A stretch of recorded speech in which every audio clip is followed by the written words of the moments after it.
Teman-teman pernah berpikir nggak sih saat melewati jalan yang sedang macet karena ada demonstrasi, pernah terlintas nggak sih di pikiran teman-teman, ini orang rame-rame ngapain ya?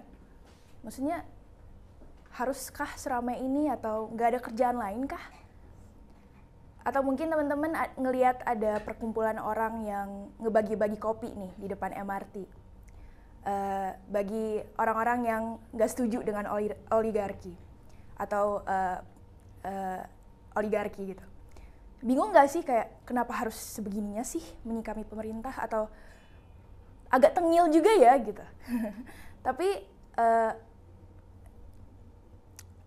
kalau aku sih nggak mikir gitu ya.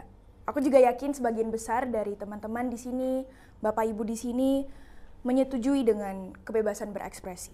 Karena demonstrasi ataupun penyampaian pendapat ke khalayak ramai itu sebetulnya sangat berguna dan berhubungan langsung dengan kesehatan demokrasi kita. Selamat pagi, izinkan aku perkenalkan diri aku. Nama aku Atika, aku dari Padang, merantau di Jakarta untuk bekerja di Amnesty Indonesia.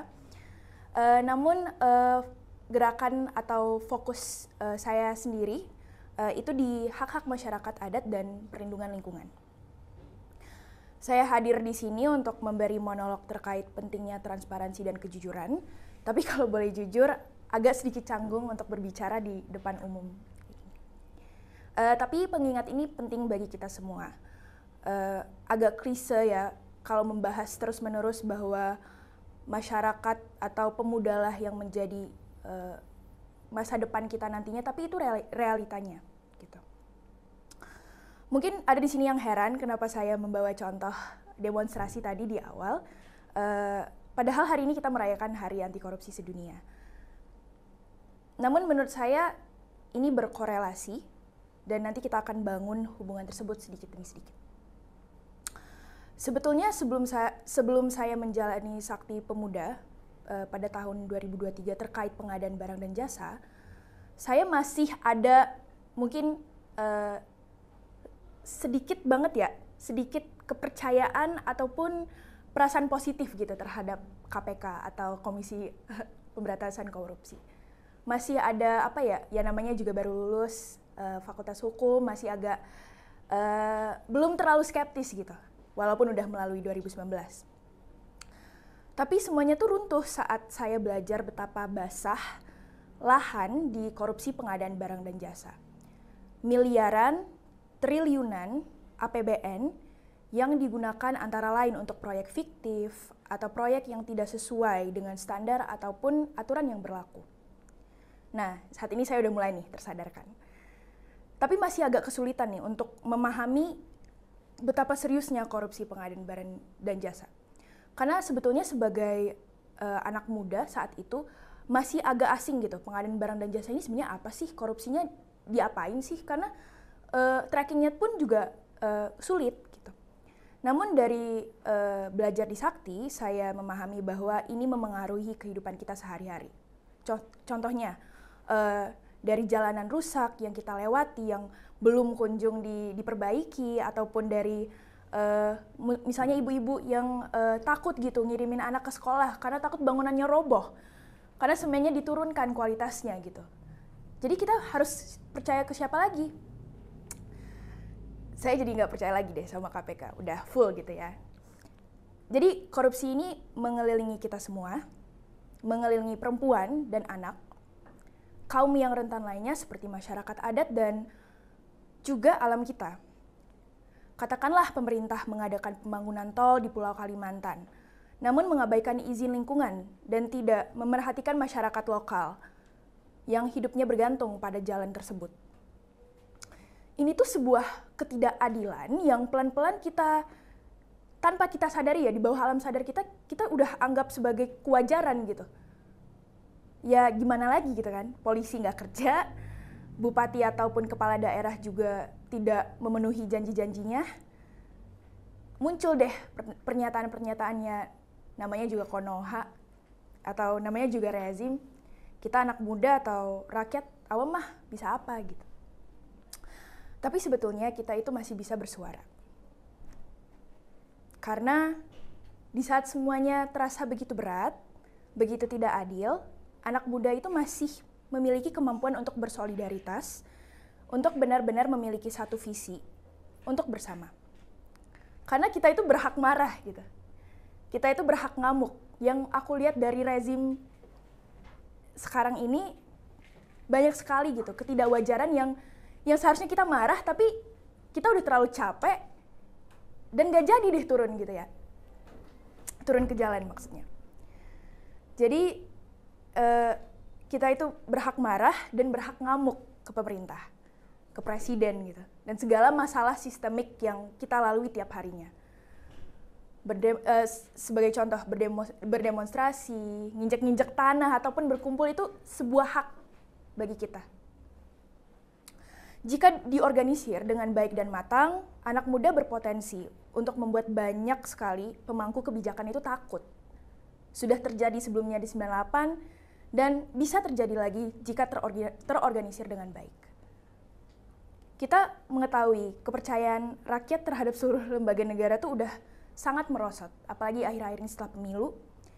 Dan itu merupakan refleksi dari kenyataan bahwa pejabat atau tokoh yang menduduki lembaga-lembaga tersebut itu ya lebih banyak memperhatikan kepentingan pribadi dibanding kepentingan umum.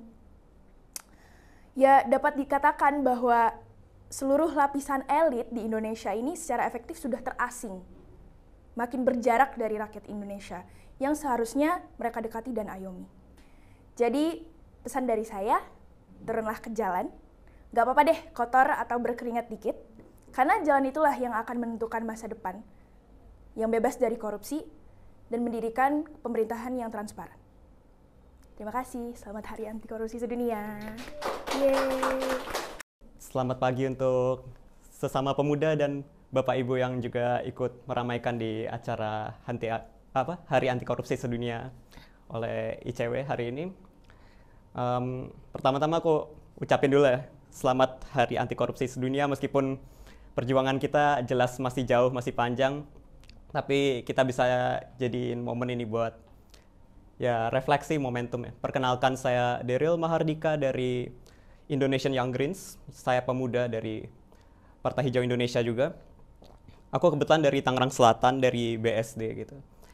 Yang mana di sana lumayan kental gitu kehidupan kota swasta yang dikuasai oleh Sinar Maslen ya. Jadi praktik-praktik gimana mereka ingin membentuk masyarakat yang sangat-sangat individualis gitu, itu kuat di situ.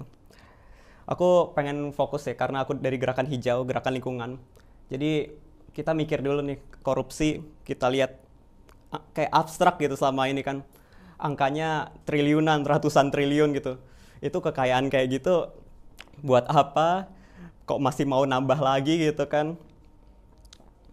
Jadi mau digaris bawahin sedikit sih gimana untuk menunjang adanya korupsi itu kan.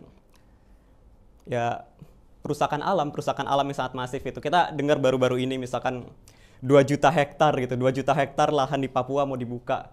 Yang mana mereka bilangnya katanya untuk pertumbuhan ekonomi gitu kan, pertumbuhan 8%, ekonomi meningkat, ekonomi meroket. Oke, kita lihat dalam skala nasional gitu kayak angkanya meningkat, tapi yang kita rasain sebagai rakyat gimana gitu, kita semakin diperas, semakin dipajakin gitu kan. Dan apalagi mereka-mereka ini yang berhadapan langsung ketika alam dirusak, misalkan mereka sebagai masyarakat adat gitu yang sudah tinggal di situ, bahkan kalau kita pikir-pikir sebelum NKRI berdiri aja udah ada masyarakat adat di situ. Tiba-tiba mereka harus ruang hidupnya dirampas, alamnya dihancurkan, sungai yang tadi mereka bisa mengakses. Setiap kali mau makan tinggal mancing, setiap kali mau ubi-ubian tinggal cabut, tinggal tanam. Tiba-tiba semuanya itu hilang, tiba-tiba itu semuanya mengalami perusakan dan mereka bagaimana mau hidup gitu kan. Itu dampak langsung, dampak real dari korupsi gitu, yang selain kita melihat angkanya besar, ada juga orang-orang yang ya bisa jadi sampai banyak yang meninggal gitu kan. Banyak meninggal, orang meninggal, alam rusak, dan ya itu nggak habis-habis kok dan kalau kita bicara soal korupsi, tindakan-tindakan koruptif gitu, kita perlu tahu ini sebenarnya buat kepentingan siapa sih gitu kan. Ketika dibilang subsidi, ketika tadi juga sempat disebut ya jalan tol gitu. jalan tol itu siapa yang bisa akses gitu kan. Untuk masuk jalan tol harus kendaraan pribadi, harus tidaknya mobil gitu kan. Sementara kita nggak semuanya punya mobil. Aku kesini naik kereta, naik bus gitu kan. Kenapa yang disubsidi selalu untuk mobil? Pasti ada kepentingannya itu kalau kita cari, kita telusuri gitu.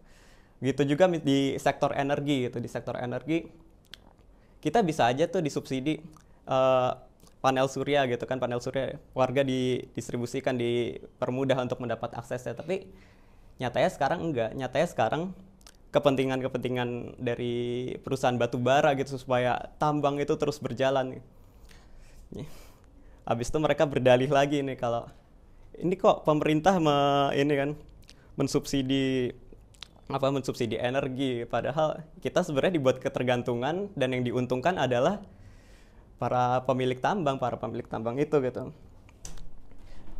Sebenarnya kerefleksi dalam korupsi ini ya kembali ke tadi, udah ratusan triliunan, mau dilanjutkan lagi seberapa jauh gitu. Nyatanya sekarang kita jelas menghadapi krisis iklim gitu.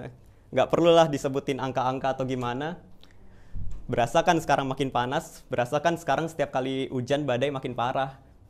Meskipun banjir itu bisa narasinya dimain-mainin, tapi ya tetap apa yang kita rasain sebelum kita bicara soal data-data, grafik-grafik atau gimana, yang kita rasain sehari-hari gimana gitu. Dan terus gimana nih mau menyikapinya gitu kan. Rasanya kita dibombardir gitu semua isu korupsi energi alam gitu kan.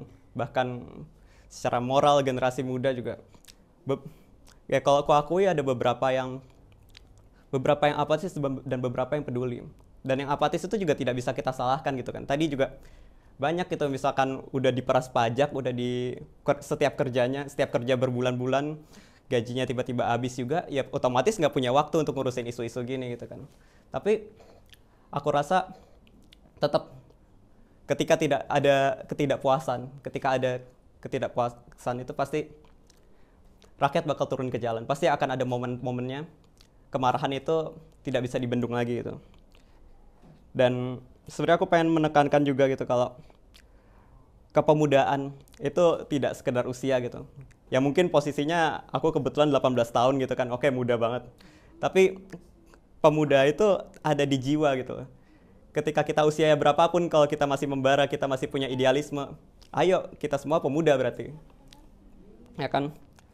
Jadi kita jangan lagi juga dikelompok-kelompokkan bahwa distereotipkan gitu, boomer sudah tidak punya idealisme atau apa, atau Gen Z dianggap dituduh pemalas ini itu. Ya kalau kita berjuang dalam satu front, ya udah kita semua pemuda, kita semua punya visi, punya cita gitu kan. Dan kebetulan karena aku juga mewakili sebuah partai gitu ya, kata-kata partai itu sangat-sangat udah tabu banget, udah kayak denger aja udah males gitu kan sama ini gitu kan. Karena selama ini kita udah diajarkan gitu kalau politik itu nyoblos 5 tahun sekali gitu kan. Politik itu surat suara, nanti kita juga nggak tahu orangnya siapa gitu kan. Pahamnya apa, dia bawa kepentingan apa, balik-balik ternyata dekat lagi sama pemilik tambang atau bahkan mereka sendiri pemilik tambangnya gitu kan. Aku pengen kasih satu refleksi ini juga gitu, kalau politik itu nggak cuma dalam kita mencoblos 5 tahun sekali, tapi segala tindakan kita dalam sehari-hari itu politik. Misalkan kita mau beli di warung atau beli di mall, di mana di mall itu pasti dipungut pajak gitu kan. Ketika kita milih, nggak, saya mau beli di warung, saya nggak mau berkontribusi kepada sistem pajak yang udah bobrok ini, itu juga tindakan politik. Jadi yang ngerasa kayak selama ini kok politik seolah-olah jauh ya gitu kan. Dalam tindakan kita setiap hari itu tindakan politik. Kita pasti terlibat dan kita bisa untuk menentukan sikap. Kita di Partai Hijau Indonesia kebetulan juga meyakini kalau tindakan-tindakan politik itu tidak hanya pemilu, meskipun kita punya target capaian elektoral juga.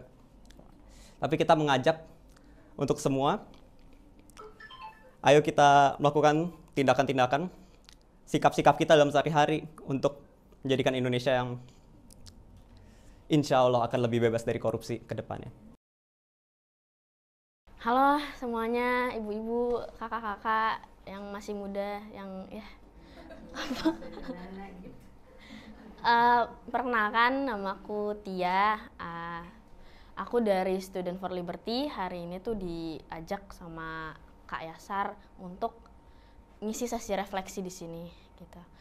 Student for Liberty itu, aku ngasih latar belakang sedikit biar tahu nih apa yang aku omongin ini. Student for Liberty itu kita sebenarnya advokasi liberalisme, tapi banyak bersuara poin-poinnya tuh isu-isu kebebasan, hak sipil, kebebasan ekonomi. Intinya gimana caranya supaya kita warga ini tuh bisa sebebas-bebasnya dalam berekonomi, tidak ada kebijakan-kebijakan aneh yang membuat kita terasa terkekang gitu. Gitu sih mengenai Student for Liberty. Kita mulai. Aku jujur sering bertanya-tanya ya, sebenarnya apa arti kebebasan di negara ini gitu. Kita flashback lagi ke kemerdekaan di tahun 1945. Itu kan kita seharusnya sudah merdeka gitu, tapi nyatanya hingga hari ini tidak gitu. Korupsi terus merajalela. Jadi selalu bertanya apakah kita memang sudah benar-benar bebas gitu. Karena korupsi di negara ini itu seperti penyakit dan mengakar lagi. Kayak tumor berarti ya, atau kanker. Iya. Benar-benar menggerogoti sendi-sendi kehidupan kita gitu, terutama dalam ekonomi dan juga masa depan generasi muda. Anak-anak ibu semua gitu, generasi muda itu. Dan juga kita, dan juga anak-anak cucu kita nanti gitu. Aku mau ngasih data ya, kita bicara data sedikit. Indonesia itu kehilangan sekitar 20% dari anggaran proyek infrastruktur karena korupsi ini tiap tahun. Tiap tahun, bukan 5 tahun atau 10 tahun, ini tiap tahun datanya. Dan ini bukan angka yang kecil. Bayangin setiap jalan yang dibangun, setiap sekolah yang diperbaiki, atau setiap jembatan di desa itu yang dibangun itu ya. Ada 20% yang hilang di tengah jalan, 20% dari anggaran 100% itu. Dan itu masuk ke kantong-kantong pribadi, orang-orang yang ya kong kali kong lah gitu.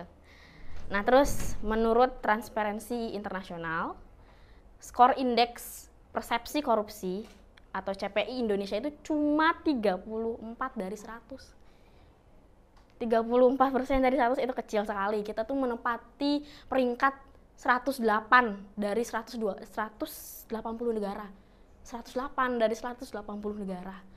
Itu jauh, wah di bawah sekali kita ya. Apakah kita bangga dengan prestasi ini? Gitu. Mungkin saja gitu kan. Toh ada sebagian kecil yang sukses mengumpulkan penghargaan pribadi dalam bentuk rekening di luar negeri gitu. Nah, sebenarnya dari angka-angka itu apa sih dampaknya gitu? Yang aku bilang tadi ya, dampaknya di ekonomi dan generasi mendatang. Dampak di ekonominya apa?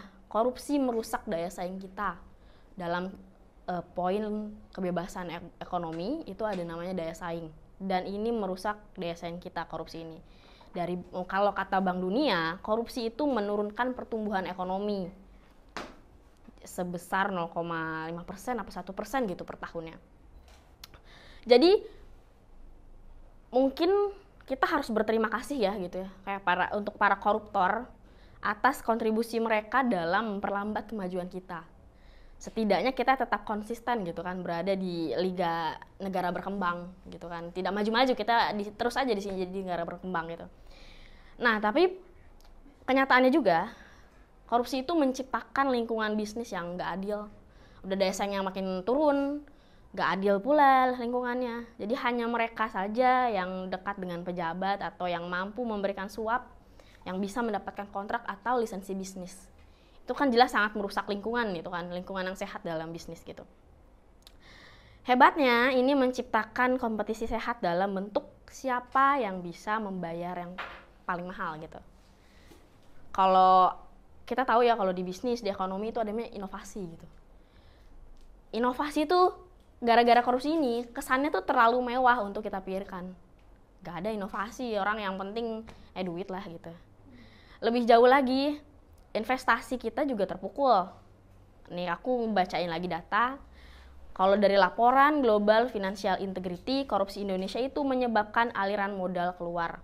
Jadi aliran modalnya itu keluar secara ilegal, mencapai lebih dari USD ya, ini berarti dolar, 10 miliar dolar setiap tahun. Uang ini mengalir mulus ke rekening luar negeri seolah negara ini tuh terlalu kaya kali ya. Padahal kan utang kita juga besar gitu. Tapi maksudku adalah siapa yang peduli gitu selama orang-orang yang tepat, selama orang-orang yang ada di dalamnya itu mendapat bagian semuanya itu seolah baik-baik saja gitu.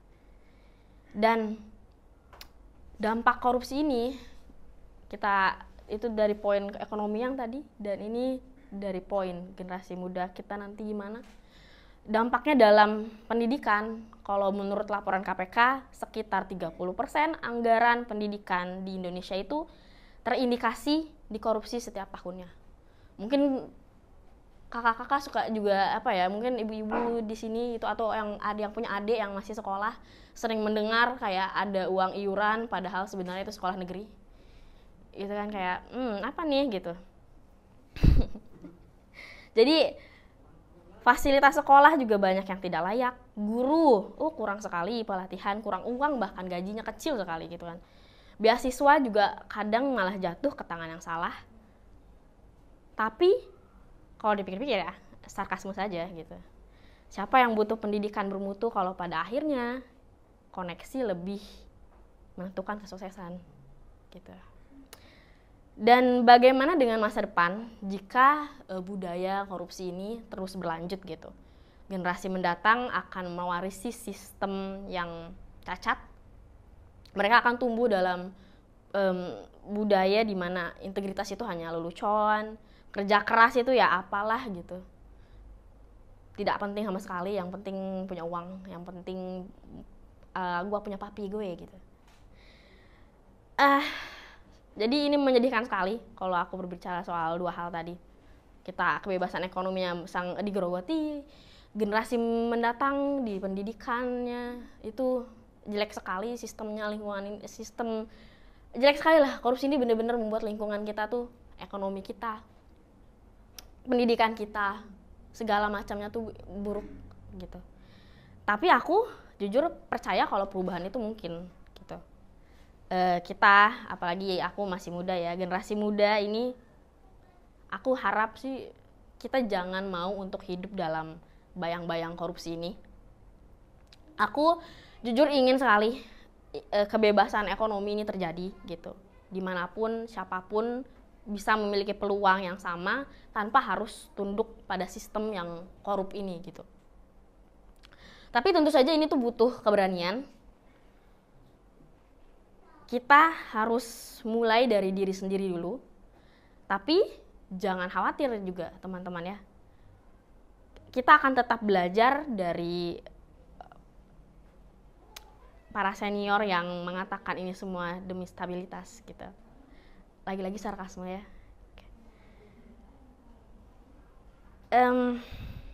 Kalau ada yang bertanya apakah aku resah dan kenapa aku resah? Ya aku resah, jawabanku sangat sederhana karena aku ingin masa depan yang lebih baik. Aku tahu apa yang perlu aku lakukan juga. Dan yang penting adalah aku percaya masa depan Indonesia ini bisa bebas dari korupsi itu tidak hanya mimpi. Tapi juga perlu diketahui untuk teman-teman, gak cuma aku yang gerak, tapi teman-teman juga harus bergerak. Karena tujuan bebas dari korupsi ini perlu dicapai secara bersama-sama agar totalitas. Gitu. Sekian dari aku. Oke, assalamualaikum warahmatullahi wabarakatuh. Selamat siang semuanya. Oke, Bapak Ibu, Abang Kakak sekalian, perkenalkan, saya Kartika Eka Pertiwi, saya dari Pajajaran Law Research and Debate Society atau disingkat PLIDS.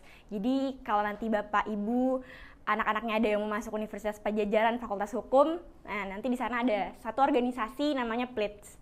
Di situ kami melakukan law research dan juga debate.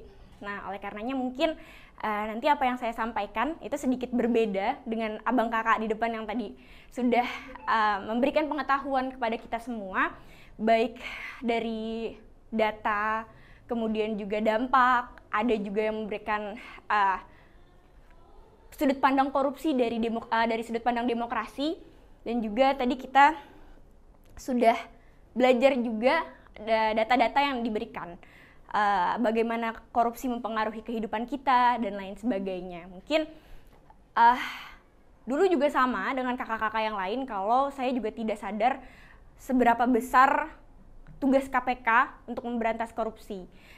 Seberapa besar korupsi terus menggerogoti bangsa, sehingga bangsa Indonesia ini bangsa yang besar dengan sumber daya alam yang begitu kaya, tapi kita semua stagnan di tempat.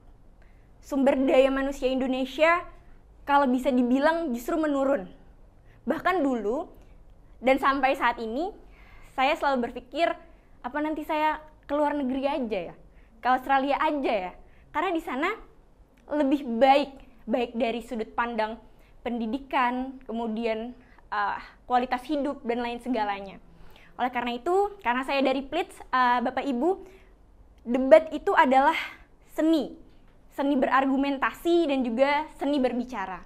Maka dari itu, di sini saya hadir untuk bukan lagi memberi pengetahuan, tapi saya ingin membakar semangat Bapak, Ibu, Abang, Kakak, dan kita semua, bahwa kita berdiri di depan untuk memperingati Hari Anti Korupsi Sedunia 2024. Berbicara tentang korupsi itu menurut saya campur aduk sekali. Sedih dan juga marah. Maka dari itu mungkin di sini saya ingin sampaikan itu, kesedihan dan juga kemarahan pemuda, karena Indonesia selalu dan terus saja digerogoti dengan korupsi. Oke, kemudian saya mulai. Saudara sebangsa dan setanah air, berdirinya saya di sini untuk menyampaikan suara muda yang resah dengan korupsi. Hari ini kita berkumpul bukan untuk berpangku tangan, bukan untuk sekedar mendengar atau berbicara. Kita berkumpul karena hati kita panas, karena darah kita mendidih melihat negeri ini selalu dipermainkan oleh para penguasa dan juga tikus-tikus berdasi. Mereka pikir kita ini tolol. Mereka pikir kita tidak tahu bahwa perut mereka kenyang oleh uang pajak hasil keringat dan air mata rakyat. Mereka pikir kita akan terus diam, tutup mata, tutup telinga ketika KPK dirajam sampai tidak berdaya. Mereka pikir kita percaya. Mereka ingin kita percaya bahwa korupsi, kolusi, dan juga nepotisme hanya cerita masa lalu. Padahal bau busuknya masih menyengat di mana-mana. Mereka menganggap kita ini kumpulan orang-orang tolol yang puas dengan bernegara sembari satu atap dengan bajingan-bajingan korup. Apakah karena kita bukan siapa-siapa? Apakah karena kita hanya rakyat jelata yang tidak duduk di kursi empuk kekuasaan? Saudara-saudara, keseriusan negara dalam memberantas korupsi turun sedalam-dalamnya. Mereka hanya main-main, diam saja seolah rakyat tidak berarti apa-apa. Mereka lupa bahwa tumpuk kedaulatan tertinggi berada di tangan rakyat. Kalau penguasa negeri ini tidak serius menangani korupsi, biar kita yang serius. Kalau mereka terus bermain-main dengan hukum, biar kita yang mengawal keadilan. Kita sudah cukup sabar melihat kebobrokan negeri ini. Kita sudah terlalu lama dipermainkan oleh sistem yang hanya menguntungkan mereka yang berada di atas sana. Saudara-saudara, Indonesia, negeri zamrud khatulistiwa katanya. Tapi lihatlah, hutan kita kini lebih sering terbit di berita-berita bukan karena keindahannya, tapi karena kepulan asap-asapnya. Asap yang menutupi langit, asap yang masuk ke paru-paru anak-anak kita, asap dari pohon-pohon yang dulu melindungi kita. Tapi siapa yang salah? Siapa yang salah? Petani kecil yang membakar lahan. Orang-orang desa yang hanya ingin sesuap nasi. Tidak. Akar masalahnya jauh lebih dalam, jauh lebih busuk. Korupsi. Kita bicara tentang izin yang dijual murah, laporan lingkungan yang dipalsukan, para pejabat yang mengangguk sambil menandatangani dokumen. Tahu betul bahwa tanah yang mereka jual akan menjadi neraka bagi rakyatnya.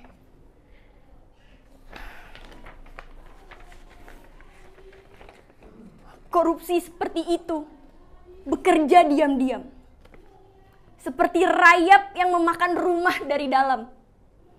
Tapi akibatnya, lihatlah saudara-saudara, Jakarta banjir, longsor di Kalimantan, dan juga kepulan asap di Riau. Jika kita membiarkan ini, apa yang nanti kita wariskan? Laut yang tercemar, hutan yang penuh dengan abu, atau politikus yang tersenyum sambil menghitung uang mereka. Mereka pikir kita akan terus diam. Tidak. Kita sudah muak. Ini waktunya kita bangkit. Ini waktunya kita menggugat. Negara ini tidak akan pernah maju selama korupsi terus bercokol, selama tikus-tikus berdasi masih terus merajalela. Pada para penguasa, dengarkan ini baik-baik. Rakyat tidak tolol. Rakyat tidak diam. Kalau kalian tidak mampu memberantas korupsi, kalau kalian terus mempermainkan kami, maka jangan salahkan kami kalau akhirnya rakyat turun ke jalan untuk mengambil kembali kedaulatan yang ada di tangan rakyat. Saudara-saudara, hari ini adalah awal dari perubahan. Jangan pernah berhenti untuk bersuara, karena diam berarti tunduk pada kekuasaan. Merdeka, hancurkan koruptor, dan bersihkan negeri ini dari pengkhianat bangsa. Hidup rakyat Indonesia. Ya, terima kasih. Salam speak up, speak up, speak up. Bagaimana kabarnya semua? Semangat menjalani rezim baru Prabowo Gibran yang penuh dengan corak militerisme dan politik dinasti.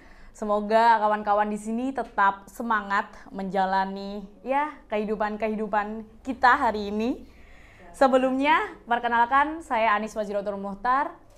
Saya mahasiswa UIN Syarif Hidayatullah Jakarta. Hari ini saya mewakili orang muda dari Lingkar Studi Feminis sebagai PIC, pendampingan dan advokasi. Nah, mungkin sedikit profil mengenai Lingkar Studi Feminis itu sendiri. Kami merupakan kolektif feminis muda yang ada di Provinsi Banten. Kami bergerak bersama orang muda dan perempuan akar rumput dalam rangka mewujudkan tatanan masyarakat yang demokratis berdasarkan prinsip-prinsip nilai keadilan, inklusivitas, interseksionalitas, dan berbasis nilai-nilai perjuangan feminisme. Nah, kami juga aktif melakukan pendampingan kasus kekerasan, baik litigasi maupun non-litigasi. Kami juga aktif melakukan gerak-gerak advokasi kebijakan publik yang responsif gender tentunya, dan mendorong bagaimana ada anggaran responsif gender juga, baik di ranah perguruan tinggi, di dinas-dinas pemerintah daerah, maupun di isu di nasional. Nah, dalam mewujudkan kerja-kerja tersebut, tentunya kami juga memiliki penelitian-penelitian berbasis gender untuk mendorong atau memperkuat gerak-gerak kami. Nah, menarik sekali dalam memperingati Hari Anti Korupsi Sedunia, apresiasi untuk Indonesia Corruption Watch menyelenggarakan refleksi monolog suara orang muda yang resah dengan rasuah. Nah, berangkat dari refleksi, setiap hari saya terbangun memimpikan atau memiliki harapan bahwa harusnya keadilan itu ada di negeri ini. Tapi ternyata itu hanyalah ilusi. Keadilan cenderung menguntungkan atau berpihak kepada mereka yang memiliki uang dan otoritas kekuasaan. Dan ini tentunya saya berdiri di sini akan berbicara lebih mendalam mengenai perempuan dalam bayang-bayang korupsi. Negara kita memiliki lembaga khusus untuk pemberantasan korupsi. Nah, semuanya tahu ada KPK, Komisi Pemberantasan Korupsi. Tetapi sampai hari ini, kenapa korupsi masih menjadi persoalan yang sangat serius gitu. Bahkan terjadi di hampir semua sektor publik. Mirisnya, berbagai survei menunjukkan bahwa lembaga negara, utamanya lembaga-lembaga legislatif, bahkan lembaga yang andil dalam kontestasi ataupun yang mengurusi tentang pemilihan umum, pilkada, pemilu, dan lain sebagainya, itu malah rentan dengan praktek-praktek korupsi. Nah, ini tentu memiliki dampak yang signifikan bagaimana kepercayaan publik hari ini terhadap institusi demokrasi negara kita gitu. Wajar saja ketika publik juga mempertanyakan integritas dan komitmen dari lembaga-lembaga yang mengurusi pemberantasan korupsi, karena hari ini masih marak terjadi korupsi di negara kita gitu. Nah, perlu diketahui bahwasanya korupsi ini tidak dipengaruhi oleh gender. Artinya, baik laki-laki maupun perempuan itu sama-sama memiliki kerentanan. Mereka terlibat praktik-praktik korupsi. Namun, terdapat persepsi berdasarkan gender. Ya, yaitu di masyarakat kita yang masih kental dengan budaya patriarkinya, justru melihat perempuan ini sangat rentan terlibat korupsi. Bahkan ketika mungkin korupsi itu dilakukan oleh laki-laki, perempuan juga yang dapat stigma. Dengan anggapan-anggapan seperti, ya mungkin suaminya korupsi karena tuntutan atau kebutuhan istrinya, atau bahkan stigma-stigma yang melekat kepada perempuan semacam perempuan itu manja, lemah, suka belanja, suka uang, yang akhirnya juga mendorong bagaimana laki-laki ini melakukan praktik-praktik korupsi gitu. Padahal tidak seperti itu, kawan-kawan semua. Temuan riset-riset banyak juga yang justru melihatkan atau menunjukkan keterlibatan perempuan dalam korupsi itu ternyata jauh lebih rendah dibandingkan laki-laki.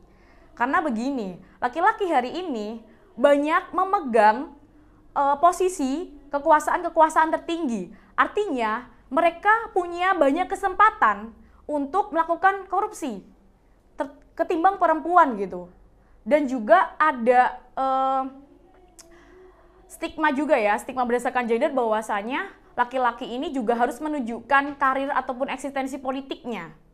Jadi mereka mau tidak mau harus mempertahankan kekuasaan itu dengan berbagai cara gitu. Salah satunya mereka juga terlibat dalam kasus-kasus korupsi.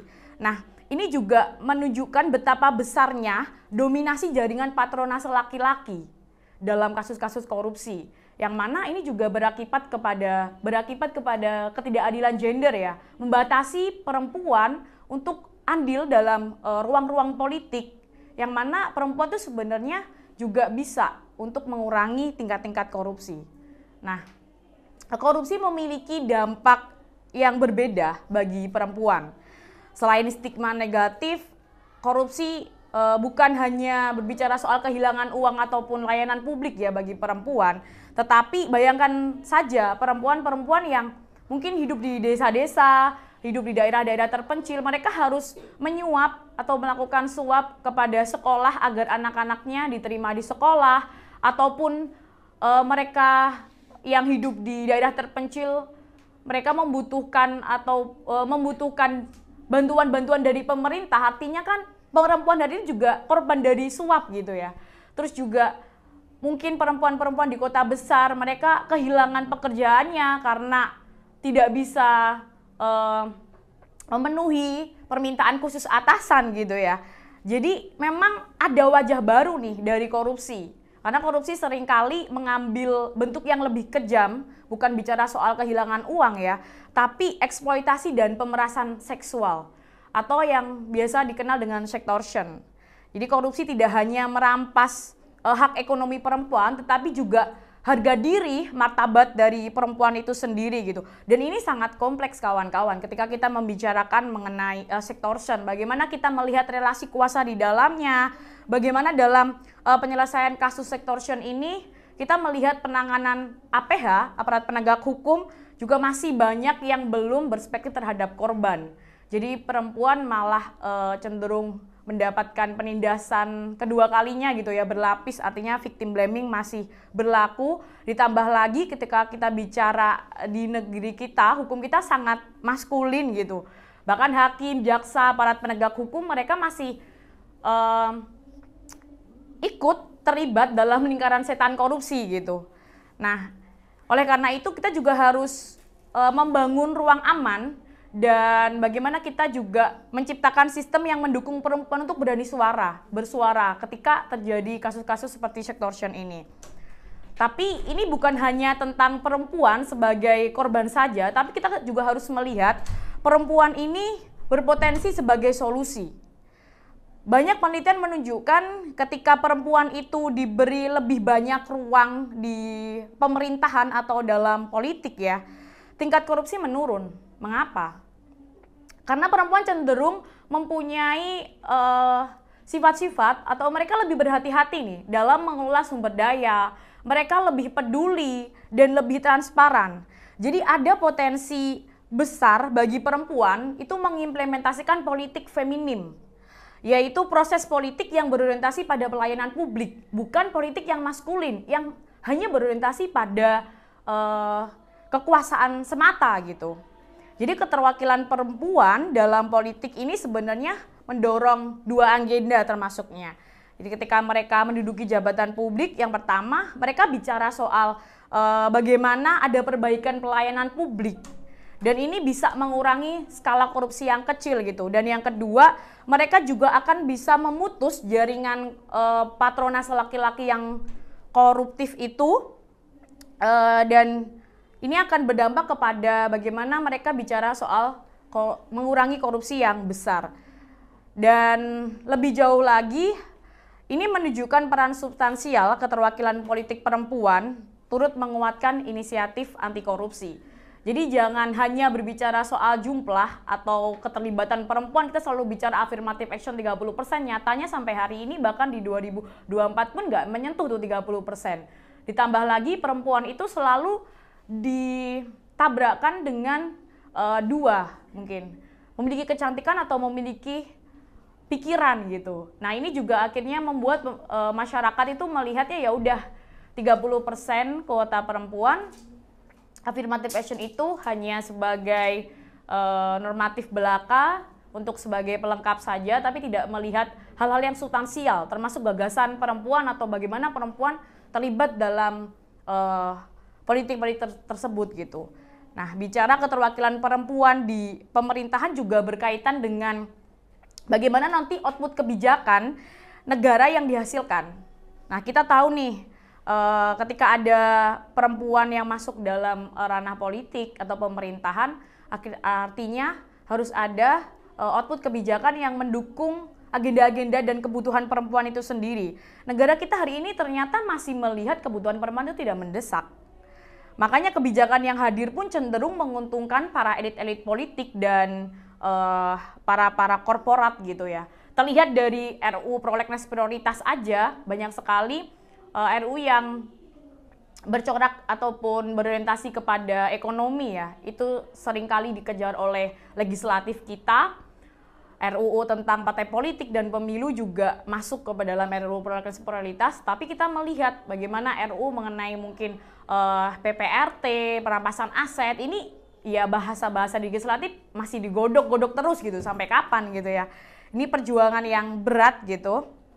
Dan terakhir, saya mau menyampaikan bahwasanya memberantas korupsi itu bukan hanya tentang angka teman-teman, tetapi tentang manusia, tentang perempuan, tentang kami yang ingin hidup tanpa ketakutan, tanpa eksploitasi, Dan mungkin sebagian besar mengatakan perubahan membutuhkan waktu lama, tapi saya bilang tidak. Hari ini saya dan kalian-kalian semua di sini memiliki keberanian, yang artinya satu langkah lebih maju, kita ingin membuat perubahan.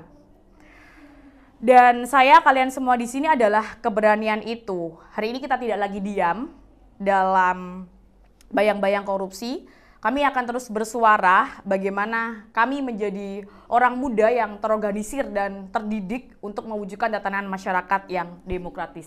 Sekian, hidup perempuan yang melawan.